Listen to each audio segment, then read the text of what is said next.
Fashion designer, makeup artist, TV host, actor, entrepreneur.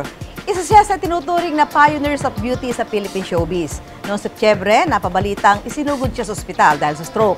Pero sa kabutihang palad, unti-unti na siyang lumalakas at gumagaling. Ngayong gabi, kumustahin natin ang beauty guru na si TF o Tita Fanny Serrano. Hi, TF! At last, oo naman. nakapasal ka dito. Uy, kumusta ka na? Okay na.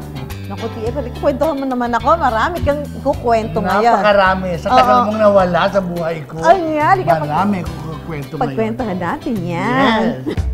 Bago ko inalam ang personal na kwento ni Tita Fanny, kinumusta ko muna ang kanyang kalagayan. Nitong nakaraang Setyembre kasi, na-ospital siya matapos ma-stroke. At paano nga ba nangyari doon? Wala akong naramdaman. Ang dami nagtatanong, ano naramdaman mo bago ka na-atake? Wala eh. Basta feeling ko nang hina lang ako na ganyan. Tapos tinawag na yung mga boy ko, binuhat ako, dinala ako sa heart center. Wala kang prevailing health condition nung nangyari yun? Ano ba yun? Yung mataas yung sugar ko? May diabetes ka ba? Oo. Okay. 5 araw ding na-ospital si Tita Fanny. Pero sa tulong na rin ng panalangin ng mga kaibigan, naging mabilis ang kanyang paggaling. Sa ngayon, fully recovered na raw siya at normal na muli ang kanyang routine. Nung nagbalik sa normal, yun ang sabi ng doctor na transient ischemic attack. Pero ang tawag ko naman doon, GMA. God's miraculous attack. Okay. Diba? Miraculous, yung attack niya yun, naging milagro talaga sa akin. Kung tutuusin, hindi naman daw ito ang kauna-unahang pagsubok na dumaan sa buhay ni Tita Fanny. Bata pa lang kasi siya, marami na siyang hinarap ng mga suliranin, kabilang na riyan ang maagang paghihiwalay ng kanyang mga magulang. Nawala na ang tatay ko, parang ako naging tatay. So, doon sa mga kapatid ko, 6 kami, ako nag-aalaga. Ikaw ba ang panganay? Ako eldest eh. Okay. Anong work ng magulang mo? Mami ko, wala. Ang natatandaan ko noon na masukan siya bilang isang waitress. Dahil maagang namulat sa responsibilidad si Tita Fanny, isinakripisyo niya ang sariling pangarap. Hindi naman daw niya ito dinamdam, pero ang mas masakit para sa kanya, ang panghuhusgang natanggap mula sa ilang mga kamag-anak.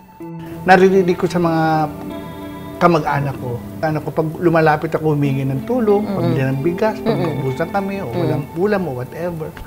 Kayo talaga, yan. Yung kabaklaan mo kasi, kaya buwisit ang buhay nyo, iniwan ka ng tatay nyo. Oo. Yun, yung pagiging bading ko nung araw. Kailan ka ba nagsimulang... Hindi pa nag-aaral, siguro mga 4, mga 5. Maski naman maliit pa ako, nararamdaman ko na iba. Pakipaglaro man ako sa mga lalaki nung araw, siguro natatanda dito ng mga kalaro ko.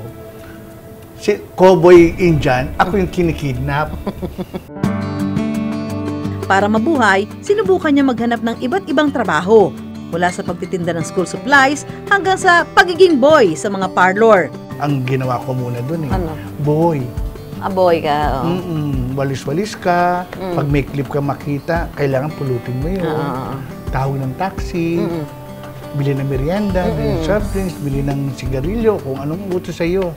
Ipinagpatuloy lang daw ni Tita Fanny ang pagsisikap hanggang isang araw. One time nag-out of town ng mga senior hairdresser makeup artist. Ako natira, pinagbantay ako ng parlor.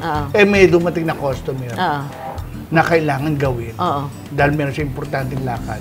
That's it. Okay. The rest is ano? Inano ko, sabi ko, ako mag-makeup ako, ayaw pa. Nung Kasi utos-utosan lang. Sabi, sige na nga, try kita para lang memo. Di na-try ko. Aba, nung bumalik, ako na hinahanap. Diba? Carry mo yun. Mula sa isang simpleng pangarap, isang matagumpay at makabuluhang buhay ang kanyang narating. At ang lahat ng ito ay bagay na kanyang ipinagpapasalamat sa may kapal. Pangako ni TF sa atin, habang siya ay nabubuhay, patuloy raw niya tayong pagagandahin. Ano yung masasabi mong aral ng tunay na buhay? Kapit ka lang sa Panginoon, yun lang talaga. Tsaka siyempre, forgiveness. Malaking bagay yung forgiveness. Isa yan sa nakakapagpaganda ng buhay mo. Isa yan sa nakakapagpagaling sa'yo. Isa yan sa nakakatulong sa buhay mo.